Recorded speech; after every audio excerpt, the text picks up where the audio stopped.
కదిరి లక్ష్మీ నరసింహస్వామి బ్రహ్మోత్సవాలు భక్తులకు డీఎస్పీ హెచ్చరిక. శ్రీ సత్యసాయి జిల్లా కదిరిలో శ్రీ లక్ష్మీ నరసింహస్వామి బ్రహ్మోత్సవాలకు వస్తున్న భక్తులు తమ విలువైన వస్తువుల్ని జాగ్రత్తగా చూసుకోవాలని డీఎస్పీ శివనారాయణ స్వామి సూచించారు. గుర్తు తెలియని వ్యక్తులు సహాయం చేస్తున్నట్లు నటించి నగలు దోచుకునే ప్రయత్నాలు జరుగుతున్నాయని, అటువంటి వారి పట్ల అప్రమత్తంగా ఉండాలని ఆయన విజ్ఞప్తి చేశారు.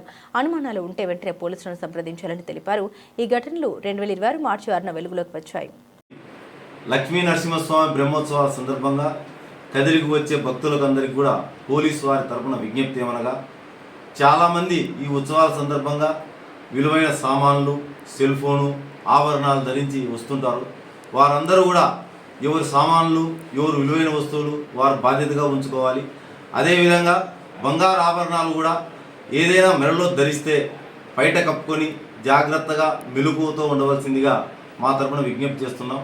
పోలీస్ తరపున కూడా ప్రజలందరినీ కూడా జాగృతం చేయాలనే ఉద్దేశంతో రేపటి నుంచి 2 ఆటోలలో మైక్ ద్వారా అనౌన్స్మెంట్ చేయడం కూడా జరుగుతుంది. మధ్యలో కూడా అనౌన్స్మెంట్ చేస్తుంటాం.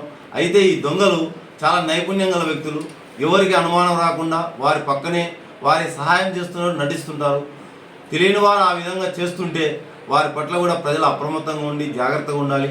అటువంటి సమాచారం ఎవరికైనా వస్తే వెంటనే డైల్ 100కి కానీ, టౌన్ సిఐకి కానీ, డైల్ 112 కానీ ఫోన్ చేసి తెలపవలసిందిగా భక్తులందరికీ పోలీస్ శాఖ తరఫున విజ్ఞప్తి చేస్తున్నాం.